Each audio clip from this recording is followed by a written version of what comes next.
que é a doutrina social da igreja? Quais os principais desafios da atualidade? Reunimos grandes especialistas e divulgadores sobre o tema e perguntamos para eles a sua opinião. É o que nós vamos conferir hoje no programa Maranatá, porque o reino de Deus já começa nessa terra. Quando você toma o contexto social atual, seja em nível mundial, mas seja em nível nacional, nós vemos que tem muito para fazer. Se a gente pegar o contexto da desigualdade, o contexto de injustiça, o contexto de guerra, e tantos outros que a gente poderia citar, tem muito a fazer. O grande problema é o desconhecimento da doutrina social por parte do laicato católico e, às vezes, até mesmo por parte do clero. Há um desconhecimento muito grande e nós não sabemos qual é a palavra da igreja para determinados temas e não só temas, mas como nós devemos agir como cristão católico. Se a gente olhar a história da igreja, né, os cristãos sempre se esforçaram para atingir esse ideal, né, construir uma sociedade, né, baseada nos princípios evangélicos. Né, ao longo de toda a história, também com seus pecados, né, dentro da igreja também há pecados, né, há diferenças, há egoísmos, tal, mas no fundo, eu creio que não há outra saída, não é? Nós que cremos, a não ser o Evangelho de Jesus, né? Levando à radicalidade o cumprimento do Evangelho. Como fermento na massa, né? Deve ir levando essa doutrina, esse pensamento, esse modo de ser, de estruturar a sociedade conforme o ideal, né, que nasce do Evangelho. Olha, eu vejo que a doutrina social da igreja, ela quer ser, antes de tudo, um ponto de referência na construção da sociedade. Aquilo que ela propõe sobre economia, sobre política, relações, família, ambiente, uma série de assuntos, visam, sobretudo, a favorecer que o humano seja cada vez mais humano, e não são todos que querem prestar atenção num discurso como esse.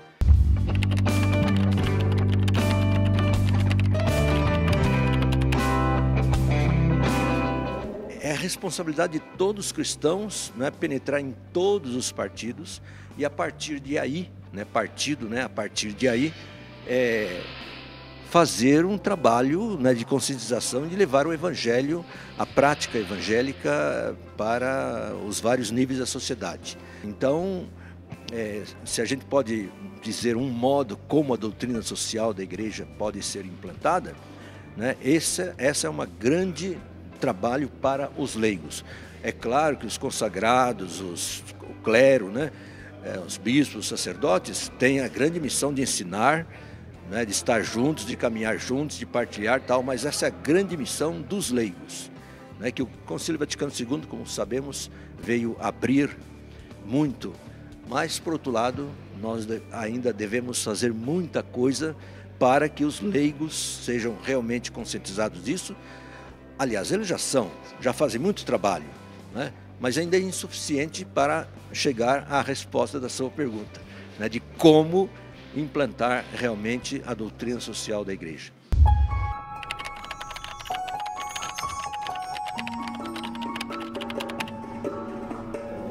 Olha, eu penso que os desafios atuais são muitos, porque nós vivemos uma complexidade, a complexidade da própria família, né? Os novos arranjos familiares são muitos, né? E nós precisamos considerá-los. A doutrina social da igreja trabalha com a perspectiva do ideal. Ela constrói um modelo ideal e que nós não podemos perder de vista. Acho que é importante e nós temos que tê-lo na frente como perspectiva. Mas a realidade, por causa do fracasso das pessoas, a possibilidade de fracassar, a realidade é muito distante do ideal. E quando nós não queremos considerar essa realidade, ficamos só no ideal, nós não tocamos no real problema das pessoas. Então acho que aqui está o desafio e a grande dificuldade. Não saberia dizer a igreja do Brasil como um todo, né? Mas acho que o sínodo, por exemplo, que está acontecendo agora, que aconteceu a primeira parte, é uma demonstração da Igreja Universal de que há uma necessidade de se conversar sobre isso, né? Há uma necessidade de aprofundar esse debate. E acho que aí nós temos um grande avanço e um passo significativo para nós podermos iniciar esse debate e levá-lo adiante, acho. Eu não gosto muito da palavra modelos de família, né? Acho que o modelo acaba puxando para o ideal.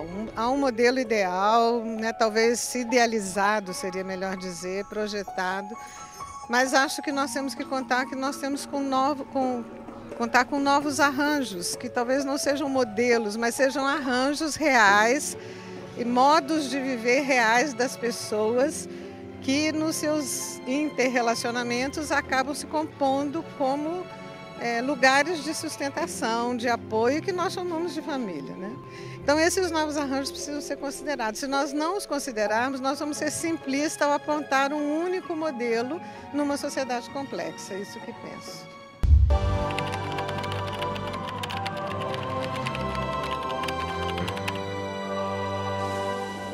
Porque substituem o humano muitas vezes por outras questões que consideram um valor mais do que o humano. Então, nesse sentido, há vários setores da sociedade que tendem a se afastar da doutrina social da igreja, sim. Por outro lado, temos que reconhecer que neste campo, do ensinamento social, o parecer da Igreja Católica é extremamente respeitável.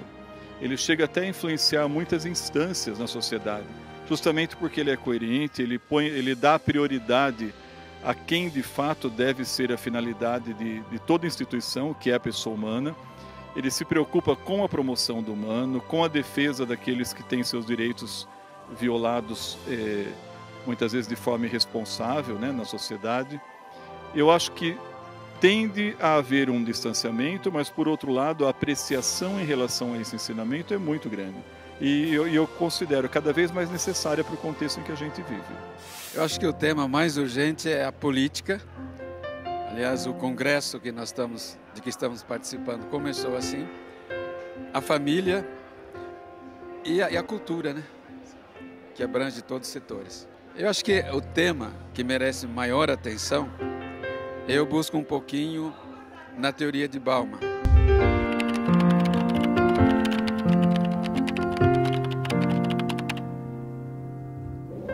Que inclusive foi muito citada numa palestra. É esse contexto da liquidez em que a sociedade se encontra, liquidez de valores, liquidez de tudo que era sólido até então, e que agora passa a ser uma espécie de opção. Cada um faz o que acha que é certo, o que acha que é bom, e a igreja, por meio do Evangelho, deve realmente apresentar uma mensagem sólida que é a única que realmente constrói o homem e pode fazer a sociedade conviver em harmonia e em paz. Ou nós investimos na formação seriamente, uma formação séria, não simplesmente uma palestrinha de doutrina social de 1h30 na comunidade ou na paróquia, porque isso não dá uma formação, isso dá, digamos, eu diria que abre o apetite para que haja uma formação eficiente para o conhecimento da doutrina social. Então, a formação ela é fundamental. Mesmo nas universidades, o próprio espaço do estudo de doutrina social ainda é pequeno diante da demanda que nós temos com os problemas odiernos que nos afligem, ou que aflige toda a humanidade. Além disso, o que me preocupa muito é a não difusão da doutrina social da igreja. Ou seja, as comunidades, os cursos, é sempre esporádico, não há uma formação sistemática. Na verdade, nós somos levados a dar uma importância a tantas outras áreas da própria teologia e aquilo que é, eu diria, de competência do laicato por excelência, porque nós estamos nas realidades sociais, não se dá tanta importância. Então isso é muito preocupante, porque como é que nós vamos responder enquanto igreja, aí falando no todo, porque ok, o magistério, os bispos, os arcebispos, cardeais, eles estudam, os nossos padres estudam muito pouco a doutrina social da igreja, muito pouco. Alguns se interessam, outros nem isso, mas não damos o peso necessário para ela, né? Então isso eu diria, muito preocupante. Eu acho que nós temos que voltar à base de tudo, o começo de tudo, que é o que nós chamamos em teologia de querigma. Anunciar que Deus é amor e que Ele ama cada ser humano, independentemente dos seus problemas, das suas dificuldades. Eu acho que com essa prática a igreja vai realmente entrar em todos os espaços, porque o amor é algo que interessa a todo mundo, sem preconceitos, mas anunciando uma vida nova. Eu acho que é por aí que a gente começa tudo. Tem que haver um grupo consistente do conhecimento da doutrina social, não ideologizado nem por um lado, nem por outro. Quer dizer, a gente ser fiel à doutrina social e isso sim poder ser base para um trabalho. O que me preocupa na condição política atual é um problema de ideologização. E a mídia também colabora por isso, né? Quer dizer, também não conhece a doutrina social da igreja e sai fazendo afirmações nas redes sociais, às vezes até em programas das nossas TV católicas que não condizem com aquilo que a doutrina social da igreja diz, né? Por exemplo, se diz isso não pode ser feito, um católico não pode fazer isso, um católico não pode fazer aquilo.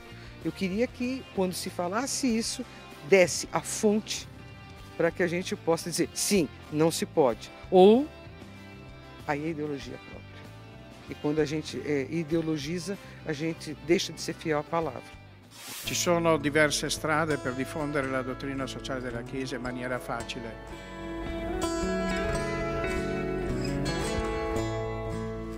Innanzitutto ci sarebbe bisogno di piccoli strumenti, come ad esempio dei fascicoli che mostrano e che spiegano i principali concetti della dottrina sociale della Chiesa, come ad esempio il concetto di proprietà privata, il concetto di giustizia sociale, il concetto di bene comune.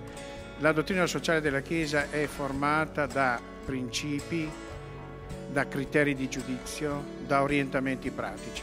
E allora bisognerebbe appunto avere degli strumenti come ad esempio piccoli fascicoli oppure interviste oppure video oppure slides che spiegano con termini semplici questi concetti che sono complessi e non facili da capire.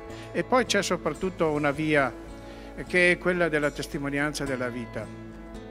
Quando ci si incontra con delle persone che vivono in concretezza i contenuti della dottrina sociale della Chiesa, si è anche facilitati nel comprendere che cos'è la dottrina sociale della Chiesa, perché alle volte si pensa che la dottrina sociale della Chiesa sia un pianeta sconosciuto. In realtà è vissuta più di quanto si pensi nelle nostre famiglie, nelle organizzazioni sindacali, nelle organizzazioni dei partiti, che si comportano ovviamente secondo l'ispirazione cristiana. O programa Maranatá tem a missão de atualizar os ensinamentos da igreja sobre a sua doutrina social. Você também pode nos acompanhar nas redes sociais. Curta o nosso Facebook, Maranatá TVCN. Siga também no Twitter e no Instagram, @Maranatá TVCN. Até a semana que vem, no próximo programa.